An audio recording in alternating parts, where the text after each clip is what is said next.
Wish we could turn back time to the good old days when the mama sang us to sleep, but now we're stressed out. Wish we could turn back time to the good old days when the mama sang us to 7:37 on TSN 690.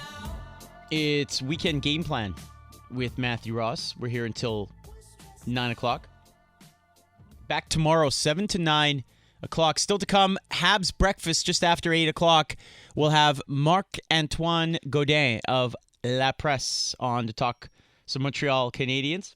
Later on today, we have Vanier Cup champion and NFL prospect from the Laval Rouge et Or. We have Anthony Auclair. He'll join us just after 8:30 today. Really looking forward to that. Right now, though, let's talk with our next guest. He is a longtime writer for La Presse Canadienne here in Montreal, covering all major sports. So we're pleased to welcome in Fred Daigle. Hey, Fred, how you doing? Doing great, Matthew. How are you? I'm very well, thanks. I just looked outside and saw a whole bunch of snow coming down. So maybe I should have brought some gloves, hats. I don't know. It looks like it's coming down hard. It's not yet in the eastern suburbs. No traces of snow in Repentigny yet. So okay. I hope it stays in your area. Oh yeah, just it's a very small cloud. Oh man, Fred, where do you want to start? I know we had a couple of baseball items you wanted to get to. Well, let's start with the. Let's start with the shameless plug first of all. I spoke with John Carey this week. Of CBS Sports and Sports Illustrated and MLB Network. Jonah, for people who don't know him, he's from Montreal, now living in Denver, and he's a huge Expos fan. And most of all, he's a huge 80s Expos fan because it's the team he saw while growing up. And he is, how could we say this? He's doing, it's almost like he's championing the Tim Raines cause. Yeah, his favorite player. There you go.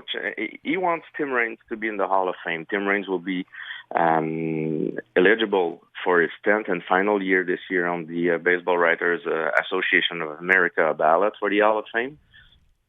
And Jonah wrote a spectacular letter to every voting member this week explaining why they should vote for Tim Raines if they hadn't done so in the past. Mm-hmm. And I spoke to him about it and translated his letter and made it available for French reader. And it's seriously, even if it was another writer who had translated it, I would tell you, look for it. I know it's on the RDS.ca website. Yep. It's if you're not sure if Tim Raines is a Hall of Famer, read that letter. You'll know right off the bat that he's a Hall of Famer and by far. So that was. Sometimes my wife tells me I don't work in life. That was one of those events where you just have a blast doing what you're paid for. But you also interviewed him as well, Jonah. Yeah. I asked Jonah what were his motivations for writing this letter and why Tim Raines and not another. And Jonah is a big sabermetrician. He's very high on advanced stats and all that, and he's making a spectacular point on why Tim Raines was one of the best of his era. And why he should be in the Hall of Fame, and he's very passionate about it. But in the meantime, he's just exposing facts. It's not just fandom. It's not just because he likes Tim Raines and it brings him back to his younger years. This is very factual. He shows why, since those writers voted for such and such players to get admitted in the Hall of Fame, then they should vote for Tim Raines, and that was spectacular. Do you think he gets in? What's your gut feeling?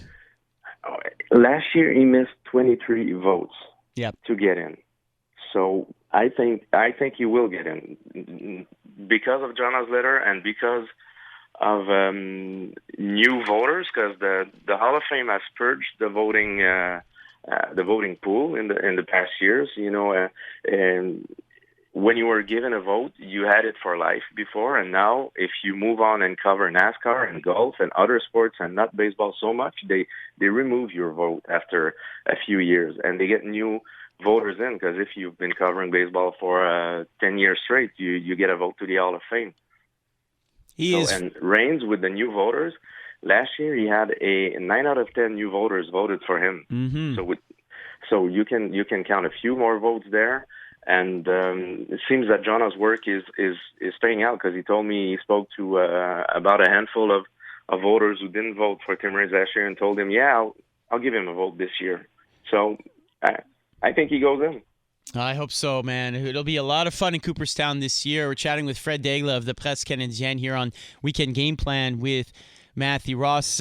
Elsewhere, MLB got their, looks like they have, in principle, an agreement for a new labor deal for another 5 years, which is good news for baseball fans. Certainly here on TSN 690, we talk baseball every once in a while and pick up some MLB games. Were you surprised that the deal got done on time? No, I was not surprised. I was maybe surprised it got done this week. I thought that this week they would negotiate all week long. There were meetings scheduled in Irving, Texas, between the MLB Players Association and the MLB brass. It seemed at first, even Ken Rosenthal of Fox Sports last week spoke about a lockout. So it seemed that they were so far apart that it wouldn't get done this year. But I guess the meetings marathon of this week paid off, because I think after 2 days of intense negotiations, they announced they had something on the table.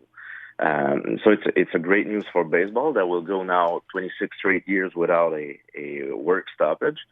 It's a great news, I think, for Montreal baseball fans, because Commissioner Manfred repeated many times that before thinking about expansion, baseball needs to get a new CBA, and the stadium situations in Tampa Bay and Oakland needs to be settled. So the first step is now done. So Major League Baseball can now concentrate on getting either new stadium deals for Oakland and Tampa Bay, or moving these teams out of these cities. So either way, if Montreal has to get a baseball team back, we'll know it sooner than later. Yep. And the first step is done. Moving on to Tampa Bay and Oakland now, and Montreal will know soon. And then finally, just wrapping up with Fred Daigle of La Presse Canadienne. You can check it out if you search for his piece on his interview with Jonah Carey, and also that article, the letter to writers translated out there. Fred, you had an item on Lucien Bute, the boxer. Yeah, Lucien Bute got caught for doping after his fight against Badu Jack in Washington last April. He always claimed, and so far we have to believe him, because that's the conclusion of the Columbia Doping Commission, that he bought an over-the-counter supplement that was contaminated, and this is what caused Ostarine, which is a steroid, to show up in his system. So finally, the World Boxing Council, the WBC, accepted his explanations. So he had a 6-month suspension and a $50,000 fine to pay. 6-month suspension means that he can fight tomorrow if he wishes to, because the last fight was in April, so 6 months are gone. And he gave the $50,000 to the WBC doping program. And Lucien has always been adamant that he wants more doping in boxing, which is kind of a joke right now, let's be honest. And so giving this money to the WBC doping program, he'll make sure that for his next fights, he gets checked more often than he used to be in the past. And also he will make sure to have tests done on products he buys, if he ever buys over-the-counter products anymore. The one thing I would add, though, is that there will always be this dark spot on Lucien Bute's resume, and this doping case is one. The other one is being associated with Angel Heredia, who, if you remember, was in the Balco debacle in the United States with the baseball players and other athletes too. He was their chemist, and he didn't go to jail just because he became a turncoat and collaborated with the FBI. That's right. So now he turned to boxing, where, as I said earlier, doping tests are kind of a joke. They're getting better, but it's sincerely not the cleanest sport out there. Right. So I don't know. And this week in a press conference, he said he wouldn't mind working with Handel again. I'm not sure it's a good idea. I mean, the guy made very. Lucien stepped up his game with Angel Redia, but it's because in the end of his fights, he had energy, he had stamina, which he didn't have for maybe the 2 years before being associated with him. So what about you just take his program or whatever he built you, his training program, and keep on doing it since it's good, but then you're not associated with the guy.